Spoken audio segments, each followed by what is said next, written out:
पूजा एक बहुत गरीब परिवार से थी, साथ ही उसकी शादी गरीब परिवार में संदीप नाम के व्यक्ति के साथ हुई थी। संदीप का काम कभी चलता तो कभी नहीं चलता, जिसकी वजह से घर भी मुश्किल से ही चलता था। इसी मुद्दे में दोनों पति पत्नी साथ मिलकर बात कर रहे थे। पता है, मालिक ने कहा है फैक्ट्री में बहुत भारी नुकसान हो गया है, इस वजह से फैक्ट्री बंद करना पड़ेगा, इसलिए इसी सप्ताह तक काम चलेगा बस। यह तो हर बार की कहानी है, लेकिन अब हम क्या करेंगे? इतनी महंगाई में घर चलाना इतना मुश्किल है। अब तो भगवान ही हमारी मदद कर सकते हैं। पूजा, भगवान पर भरोसा रखो, सब ठीक हो जाएगा। अगले सप्ताह संदीप का काम छूट जाता है। फिर पूजा खुद काम करने के लिए काम की तलाश में निकल जाती है, जहां उसे घर और हर दुकान देखने पर भी कहीं काम नहीं मिलता। थोड़ा आगे जाने के बाद वह देखती है एक सैंडविच वाले के पास बहुत भीड़ लगा होता है, जिसको देखकर पूजा भी जाकर एक सैंडविच खरीद कर खाती है। अरे, इस सैंडविच में तो बिल्कुल स्वाद नहीं है। इससे अच्छा सैंडविच तो मैं खुद बना लूंगी।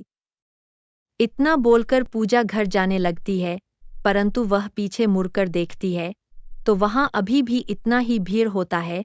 फिर पूजा मन में सोचती है, इस सैंडविच वाले के पास अभी भी इतना भीड़ है, दिन भर में इसकी अच्छी खासी कमाई हो जाती होगी। क्यों ना मैं भी ऐसी एक छोटी मोटी दुकान को लेती हूँ।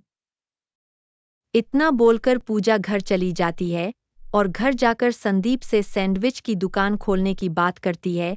इतना सुनकर संदीप बोलता है, ये बहुत अच्छा आइडिया है, लेकिन सैंडविच की दुकान खोलने के लिए मेरे पास पैसे भी तो नहीं है। अगर आपको यह आइडिया सही लग रहा है तो मेरे पास एक रास्ता है। मेरे मम्मी पापा ने शादी में कुछ गहने दिए थे, क्यों ना हम उसको बेचकर दुकान खोल लेते हैं। नहीं पूजा, यह ठीक नहीं है। वह गहने तुम्हारे घर वालों ने बहुत प्यार से दिया था, तुम उसको कैसे बेचोगी? मैं तुम्हें गहने नहीं बेचने दे सकता। लेकिन हमारे पास कोई रास्ता भी तो नहीं है। ठीक है पूजा, तुम्हें जैसा ठीक लगे। अगली सुबह पूजा उन गहनों को बेच आती है और उससे जो पैसे मिलते हैं उसे वह सैंडविच का ठेला लगा देती है। सुबह से दोपहर हो जाती है, परंतु उसका एक भी सैंडविच नहीं बिकता है। फिर पूजा संदीप से बोलती है, सुनिए जी, सामने वैन वाले से सब लोग सैंडविच खरीद कर खा रहे हैं। हमारे ठेले पर तो कोई आ ही नहीं रहे। मैं भी यही सोच रहा हूं, तो यहाँ पर इतनी गर्मी हो रही है और ऊपर से हमारी बिक्री भी नहीं हो रही है। ऐसे चलता रहेगा हमारा बहुत नुकसान हो जाएगा। हाँ, मुझे भी बहुत चिंता हो रही है। अब हमारा घर कैसे चलेगा? वह दोनों बात कर ही रहे होते हैं, उसके पास आकर एक लड़की बोलती है, भैया एक सैंडविच दे देना। हाँ हाँ मैडम जी, क्यों नहीं, मैं आपको अभी सैंडविच खिलाता हूँ, सिर्फ 20 रुपए में। अरे वाह भैया, वैन वाले के पास तो 50 रुपये का एक सैंडविच दे रहे हैं और उसमें कोई स्वाद भी नहीं है। मैं आपका सैंडविच खाकर देखती हूँ कि कैसा है। हाँ मैडम, आप खा कर देखो, अगर पसंद ना आए तो पैसे मत देना।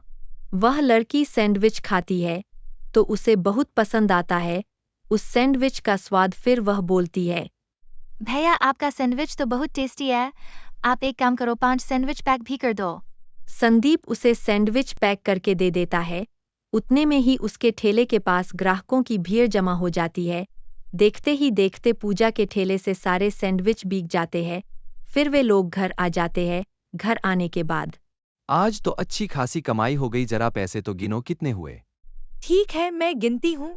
अरे वाह, आज 5,000 की कमाई हुई है। हमारी मेहनत रंग लाई। भगवान के घर देर है अंधेर नहीं। हाँ, यह सब भगवान की दया है और हमारी मेहनत का नतीजा है। हम कभी इतने पैसे नहीं कमा पाते। हाँ, अब हमें कल के लिए तैयारी कर लेनी चाहिए। तुमने सही कहा पूजा, हम कल के लिए अभी तैयारी कर लेते हैं ताकि कल सुबह हम जल्दी ठेला लगा सके। अगले सुबह दोनों अपनी सैंडविच का टैला लेकर पहुंच जाते हैं। उसके बाद ग्राहकों की भीड़ जमा हो जाती है सैंडविच खाने के लिए। सुनिए जी, काम तो चल पड़ा है, लेकिन इतनी तपती धूप में बहुत मुश्किल हो रहा है यहाँ खड़े होकर सैंडविच बेचना। तुम सही कह रही हो, गर्मी तो बहुत है। इस गर्मी से बचने के लिए हमें कुछ तो करना चाहिए। अगले दिन जब संदीप बाजार जाता है तो वह देखता है कि एक सैंडविच वाला वन में सैंडविच भेज रहा था, जिसको देखकर उसके मन में कुछ सवाल आता है। संदीप वैन वाले से जाकर बोलता, भैया आपको इस वैन में गर्मी नहीं लगती है? गर्मी क्यों लगेगा, इसमें एसी लगा हुआ है। यह तो बहुत अच्छी बात है, क्यों ना मैं भी ऐसा एक वैन खरीद लूं। वैसे भैया कितने का होगा यह वैन? बहुत महंगी नहीं है भाई साहब, 15 लाख तक की आ जाएगी। क्या कहा भैया? 15 लाख रुपए? इसको खरीदने में तो 7 पुश्तें लग जाएगी ना बाबा, ना मुझे नहीं खरीदना यह वैन। इतना बोलकर संदीप वहां से चला जाता है। रास्ते में उसे लकड़ी से बनी दुकान दिखती है। उन दुकानों को देखकर संदीप सोचता है, वैसे जरूरी तो नहीं है इतनी महंगी एसी वाली वैन खरीदने की। देखा जाए तो यह लक्कड़ वाली दुकानें में भी बहुत बढ़िया है, क्यों ना मैं ऐसा ही दुकान बनाकर उसमें एक एसी लगवा लूं। इससे हमारी भी ऐसी रसोई बन जाएगी। इतना बोलकर संदीप उस लक्कड़ की दुकान बनाने वाले इंसान के पास चला जाता है और एक लक्कड़ वाली दुकान बनवाता है और उसमें पहिए भी लगवा लेता है और उसे घर के बाहर लाकर खड़ा करता है। पूजा देखो, मैं तुम्हारे लिए एसी रसोई बनवाई है। अरे वाह, अच्छी दुकान है, किंतु इसमें एसी कहाँ है? कल मैं इसमें एसी भी लगवा लूंगा। अगले दिन संदीप उसे दुकान में एसी लगवाकर दोनों पति पत्नी मिलकर दुकानदारी करने लगते हैं और उसकी दुकान पर बहुत भीड़ रहती है। इस तरह संदीप अपनी गरीब की दुकान को भी एसी रसोई बनवा लेता है। धीरे धीरे संदीप का दुकान और अच्छी तरह चलने लगता है।